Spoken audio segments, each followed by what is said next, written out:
La hora de Maquiavelo.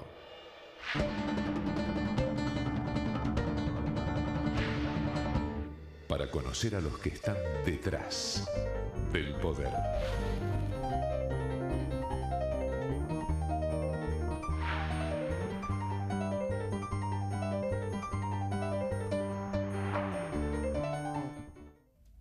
Hola, hola, ¿qué tal? Buenas noches, bienvenido a esta nueva hora de Maquiavelo. Bueno, en este espacio, ¿no? Desde hace ya casi 14 años, tratamos de mostrarle, ¿no? ese panorama de cómo piensan, cómo analizan la política los maquiavelitos, ¿no? Por supuesto que no son otra cosa que asesores de políticos, de empresarios, encuestadores. Esta semana tuvimos el famoso discurso, el martes, del presidente Macri, tan esperado, primera apertura de sesiones del Congreso y, por supuesto, primer discurso relevante de Macri desde que asumió. Quizá algún día alguien deberá reflexionar si en Argentina los tiempos deben seguir funcionando así. Un gobierno que asume el 10 de marzo y tiene todo un verano hasta que realmente se produce ese momento para dar el gran discurso ante la Asamblea del Congreso, en donde esboza su plan de gobierno. Por supuesto, el discurso también lo podría hacer el día 11 de diciembre, el 12, el 13, el 14, pero bueno, hubo mucha expectativa durante todos estos meses acerca de un tema que fue central en la hora de Maquiavelo, que fue si Macri va a hacer, o iba a hacer, o no iba a hacer un raconto, un balance de la herencia recibida. Y nosotros acá, en general, partíamos de la base de que si no lo hacía, bueno, si dentro de esta política de gradualismo económico, y bueno, el gradualismo implica también hacer ajustecitos. ¿Qué pasaba si de aquí a un año, bueno, habría que hacer un nuevo ajustecito de tuercas para que la economía funcione bien? Y bueno, ¿y quién te dice que entonces el peronismo iba a venir a decirte, muchacho, vos dijiste que estaba todo bien, ahora el problema es tuyo? Jaime Durán Barba, que lo entrevistamos la semana pasada, usted vio la entrevista, larga entrevista que le hicimos aquí en la hora de Maquiavelo, era el principal defensor de la idea de que Macri no tenía que hablar del pasado. El título de la entrevista era justamente, ni un minuto con el pasado, que era una de las frases que dijo Durán Barba en esa entrevista, y escúchelo, porque evidentemente esta es, no sé si la primera vez, pero fue una de las veces más importantes en donde Macri desoyó al gurú ecuatoriano Durán Barba. Escuchémoslo un segundo, recordemos un fragmentito. Yo creo que Macri, y creo que va a pasar eso, va a tener el apoyo popular porque el país va a estar mucho mejor que con Cristina. El tema son realidades, no son discursos. Si el país está mal, Macri puede decir que fue culpa de Perón o de Uriburu. Sin la década infame, no importa. Estoy mal, lo condeno. Estoy bien, me parece mal. Echarle la culpa a quien quieras, pero no me importa. La gente no te elige presidente para ver a quién echa la culpa. Te elige presidente para vivir mejor. Es lo que quiere la gente. El 95% de la gente. Y finalmente, Macri no le hizo caso. Por ejemplo. Quiero ser claro sobre el punto de partida, ya que venimos de años en los que el Estado ha mentido sistemáticamente, confundiendo a todos y borrando la línea entre la realidad y la fantasía. Así, la credibilidad y la confianza fueron destruidas. Encontramos un Estado desordenado y mal gestionado, con instrumentos de navegación rotos. Se ocultó información, faltan documentos, no hay estadísticas, cuesta encontrar un papel. Bueno, fue muy crudo y en un discurso de una hora exacta, la mitad del discurso la dedicó a hacer ese raconto que la sociedad, o parte de la sociedad estaba esperando. Por supuesto que el peronismo después dijo haberse sentido ofendido, porque bueno, yo digo, si Macri no lo hacía, ¿no iba a ser peor? Vamos a analizar esa gran pregunta ahora en la hora de Maquiavelo y vamos a dejar como mínimo, vamos a hablar con dos expertos de un tema que parece que no tiene nada que ver con comunicación y tiene muchísimo que ver, que es el dengue. Esta epidemia de dengue que está sufriendo Argentina, incluso la ciudad de Buenos Aires, tiene mucho más que ver con comunicación de lo que muchos imaginan. Ahí venimos. La hora de Maquiavelo.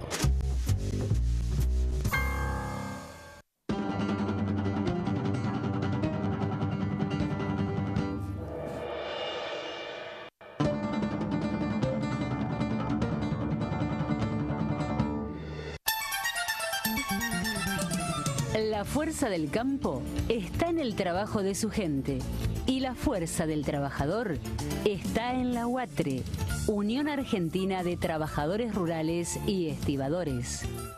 Aprender es mucho más que estudiar. Universidad Abierta Interamericana. www.uai.edu.ar.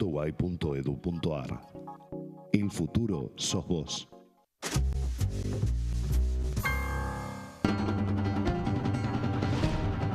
La hora de Maquiavelo.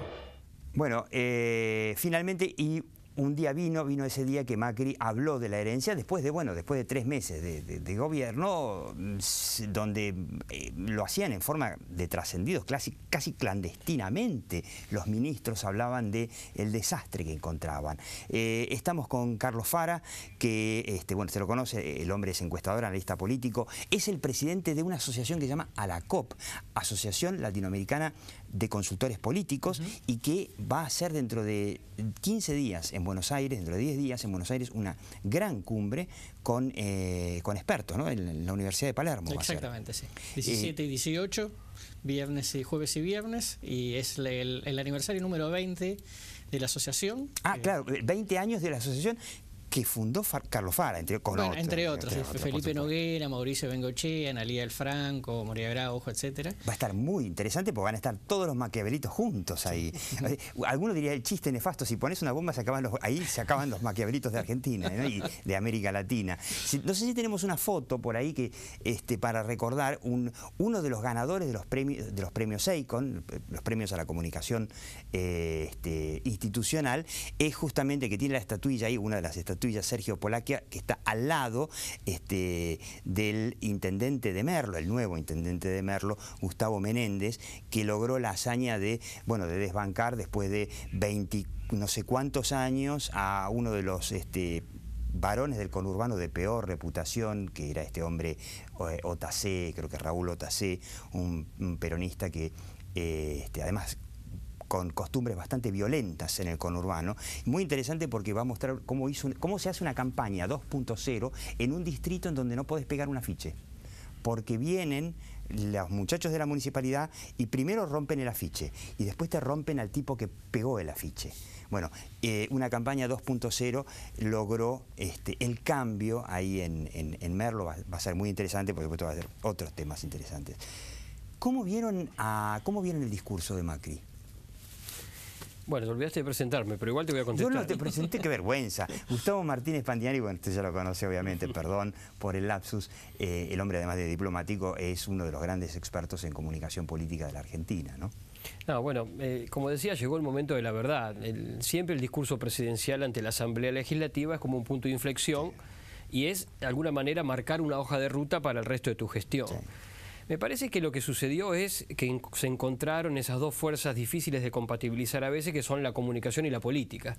Este programa es justamente el programa que trata de compatibilizar ambas cosas.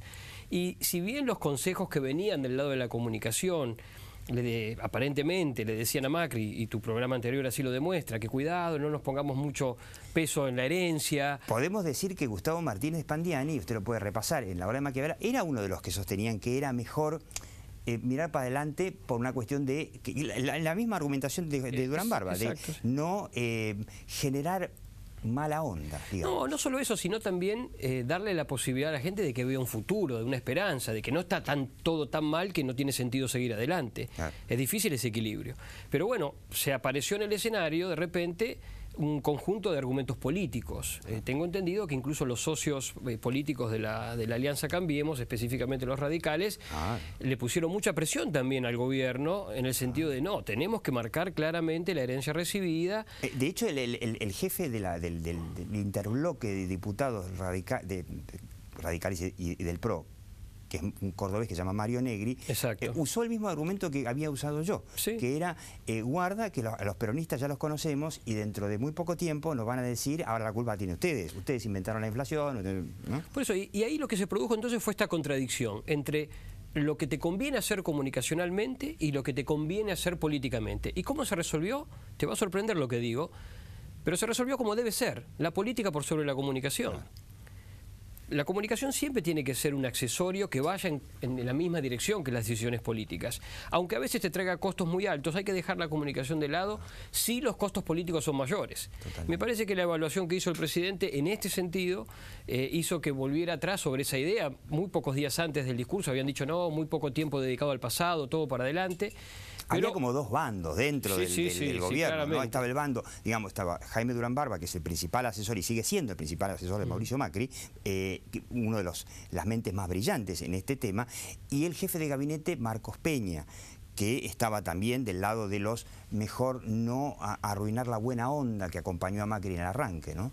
Finalmente, y con esto le doy la palabra a Carlos, pero me parece que el presidente apostó a donde más necesita apostar. Creo que ese es el acierto. Él tiene más problemas políticos que comunicacionales. Los problemas comunicacionales los van llevando, hay una estrategia, además hay un equipo. Son fáciles de resolver. Pero lo que él necesita es fortalecerse políticamente, fortalecer su vínculo político con el resto del sistema, con los partidos, con el Congreso. No nos olvidemos que es la primera vez en democracia, después del 83, que hay un presidente que no es ni peronista ni radical, cuyo partido está al menos en construcción a nivel nacional. Totalmente. Por lo tanto, las necesidades políticas a veces son prioritarias, y me parece que fue lo que sucedió. Ahora, Carlos, ¿vos cómo lo ves? ¿Puede ser que se hayan ofendido los kirchneristas y no lo apoyen, o de todos modos no lo iban a apoyar en nada, así que da lo mismo? No, me parece que es una excusa, digamos. Bueno, ¿no? Porque hasta acá no se habían preocupado mucho del tema, digamos, y ahora surgió esta cuestión. Yo coincido con el análisis que hace Gustavo respecto a que efectivamente, digamos, es cuestión de buscar a veces puntos de equilibrio, porque, digamos, no es o todo comunicación o todo política, en primer lugar. Y después hay cuestión de matices, ¿no? Digamos, esto es 100% hablando de la herencia recibida, no. Nada de la herencia recibida, y bueno, no, digo. Pero, ¿y cómo vieron la segunda parte del discurso, que es donde se esperaba la visión, digamos, y esbozar la visión de gobierno de Macri? ¿Lo vieron suficiente o faltó por ahí algo más? No, a ver, me parece que tengamos en cuenta que desde la propia campaña, digamos, siempre analizamos el tema de si no le está faltando un relato, digamos. Eso lo había dicho Carlos Fara hace un par de programas. El kirchnerismo fue puro relato, pero quizá como que le falta también un cachito de relato a Macri. Sí, me parece que al final del discurso, ¿no? Cuando dice esa arenga, tenemos que trabajar con entusiasmo, juntos, etcétera, etcétera, me parece que de alguna manera ahí como que va terminando de armar algo más parecido a un relato, que lo va a terminar necesitando tarde o temprano, digamos, aún cuando te vaya fantástico, digamos, porque todo tiene que tener un sentido en esa dirección. Me parece que lo está encontrando, y me parece que efectivamente, digamos, el discurso también tenía que poner las dos patas, ¿no? La pata del futuro y la pata del pasado, porque, digamos, vos políticamente empezás armando el equipo de atrás para adelante, con lo cual lo primero que tenía que pasar era que los propios diputados y senadores salieran de ahí templados como para dar las batallas legislativas que se vienen, ¿no? Sí, ahora viene el tema complicado, ¿no? Del default, que si logra el gobierno levantar las leyes, una que se llama la ley Cerrojo, le dicen, que impide reabrir el canje, que esa fue la ley que nos llevó a que fracasara la reestructuración en este juicio de los buitres, y la otra es la de pago soberano, que no permite pagar afuera bonos cuyas legislación es de afuera, ¿no?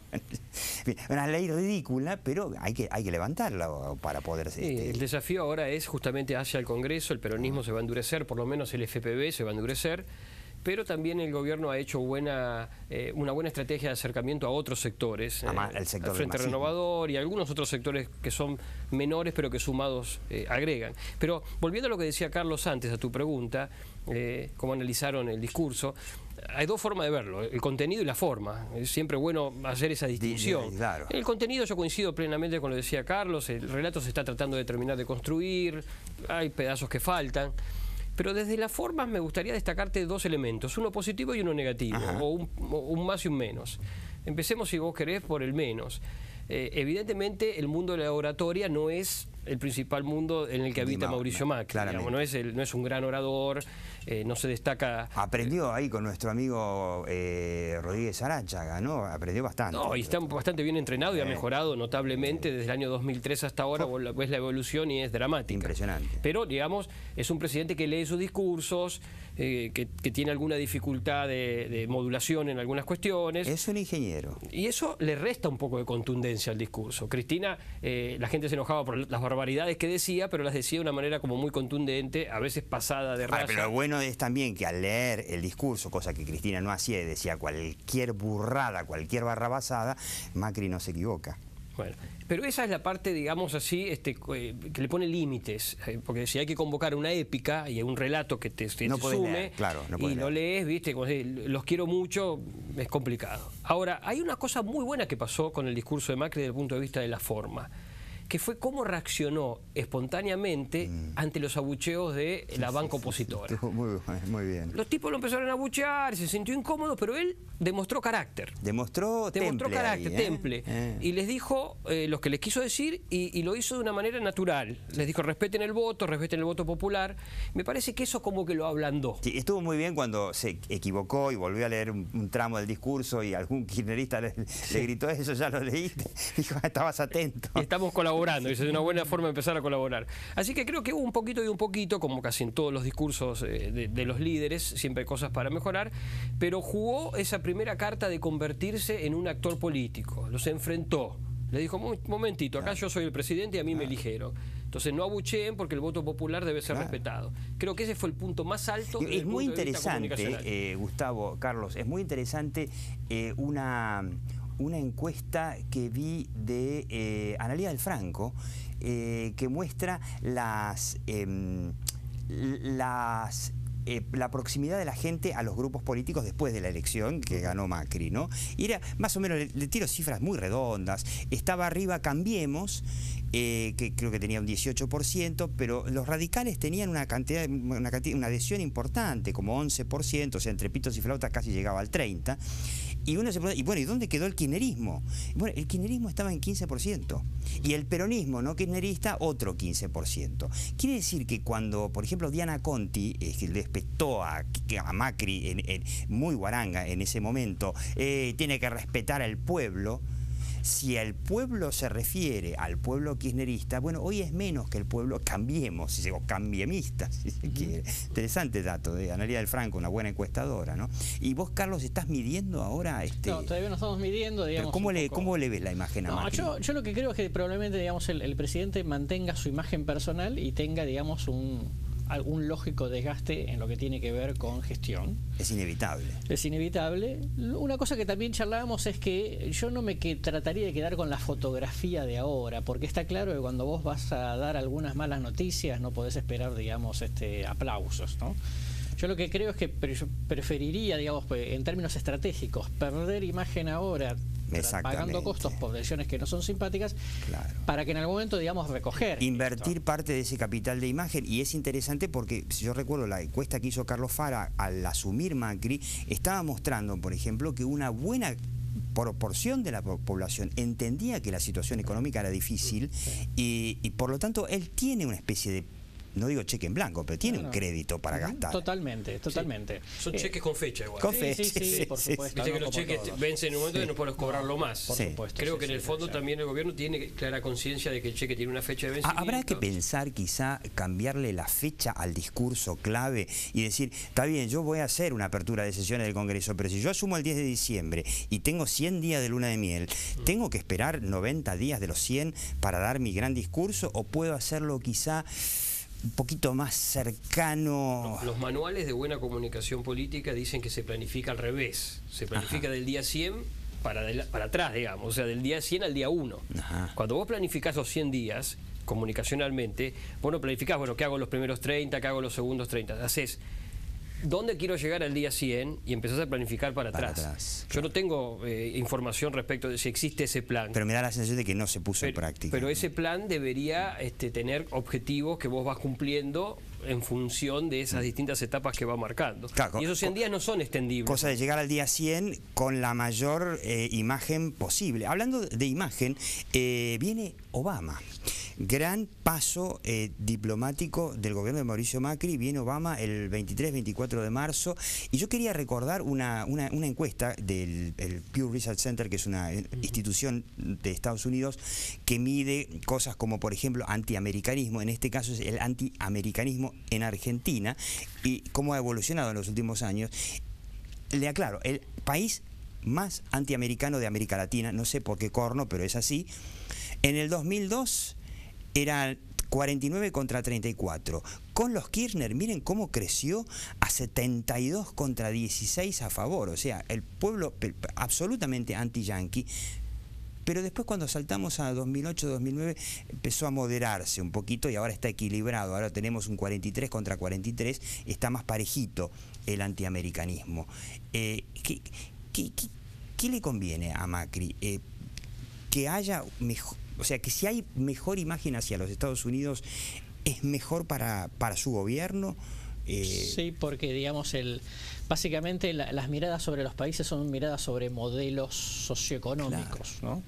Y entonces está claro y tiene todo el sentido, digamos, esos datos que efectivamente haya crecido digamos, la imagen a favor de los Estados Unidos o haya decrecido la que estaba en contra, porque de esa con manera, la caída del modelo kirchnerista. Claro, es lógicamente, digamos, ¿no? Eso es absolutamente así. Pero ¿por qué los argentinos son tan anti-yanquis? Porque yo vivía en México, por ejemplo, país que fue invadido y al que le robaron medio país los yanquis, ¿no? Todo lo que era California, todo eso era México. Y perdió la guerra, los invadieron. No son ni la mitad de anti-yanquis que nosotros. Pero lo que pasa es que nuestras élites, sobre todo élites políticas, se sienten más progresistas de lo que realmente son. Sí, sí, sí. Vos hablás con el porteño medio y él se ve a sí mismo como el Che Guevara. Claro. Pero si el mozo que le sirve el café se lo sirve mal, se transforma en Batista en 2 segundos. Sí, en general, el porteño sobre todo, y las élites en general de la clase política argentina se sienten muy progresistas. Hay muchos casos históricos de dirigentes que son más conservadores que muchos otros, pero que se sienten a sí mismos como... En Córdoba le dirían jarabe de pico, una vez así, ¿no? Algo de eso. Hay mucha izquierda, o centro izquierda, digamos, retórica. Y me parece que eso se traduce después. ¿Por qué en Argentina y no en otros lados? ¿Por qué no en Brasil? ¿Por qué no en México? El sustrato histórico, digamos, es muy distinto al de la buena parte de América Latina. Digamos, hay que tener en cuenta que Argentina, entre fines del siglo XIX y principios del siglo XX, era uno de los 2 países que recibieron más inmigración en el mundo. Claro. Y no te olvides del factor universitario. La universidad. La universidad como actividad. ¿Por qué? ¿En qué sentido? Porque el universitario es... las élites, y en general las élites se forman en un marco crítico, y el marco crítico de la Universidad de América Latina fue creciendo en función de una lucha contra los imperios. En muchos otros países no existió esa mística universitaria de enfrentarse y de las posiciones de países más neutrales que rechazaban los imperialismos. En Argentina ha sido muy marcada esa historia. Creo que ahí hay un origen histórico. Yo creo que nosotros tenemos una matriz, digamos, de origen más europea. ¿Okay? Cosa que buena parte de América... Pero los europeos no son tan anti-yanquis como nosotros. No, pero me estoy refiriendo a esto. El modelo sociocultural, el modelo socioeconómico europeo predominante es el capitalismo renano, no es el capitalismo anglosajón. ¿Okay? Pero los alemanes, por ejemplo, que son los que inventaron ese capitalismo renano, no son tan anti-yanquis. No, está bien. Pero el punto es, Argentina tiene una mirada, digamos, de Estados Unidos como de una especie de capitalismo extremo. Extremo, sí. Y Argentina quiere, digamos, como matriz cultural, un capitalismo, digamos, donde haya bastante equilibrio entre Estado y mercado. Claro. Después Gustavo Martínez me decía, cuando el argentino emigra y le preguntan a dónde querés emigrar, a Estados Unidos, por supuesto. Hay mucha hipocresía, sobre todo en las capas medias y medias altas del país, que tienen un discurso nacionalista y muchas veces anti-norteamericano, pero que a la hora de ir de vacaciones no dudan de ir a Disney. Pedro, ¿qué te parece? Para terminar, una pequeña reflexión sobre este tema del dengue, porque se me ocurre que como no hay una vacuna, la forma de por ahí de parar el dengue es, bueno, movilizando a la gente y que la gente vaya a descacharrar y que colabore, por ejemplo, ir viendo cómo está la calle, si hay charcos donde pueden formarse el mosquito. No sé cómo lo ven ustedes, pero a mí me da la sensación de que el gobierno está como muy pancho con el tema, ¿no? Como que prefieren la postura por ahí más empresaria de si es una crisis el dengue, no generar muchas olas, que la gente, que no cunda el pánico. Es buena idea. Tiene mucho que ver con la herencia recibida, en todo caso. Pareciera ser que frente a las crisis no hay que hacer, digamos, demasiadas olas para que no cortar la mala onda. Porque yo digo, no sea cosa que la población no se ponga en guardia y por ahí, dentro de 2 o 3 meses, tenemos que lamentar no 15.000 casos de dengue en Argentina, sino por ahí 150. Hay una sola cosa peor que una epidemia, que es una epidemia a la que se le suma una epidemia comunicacional.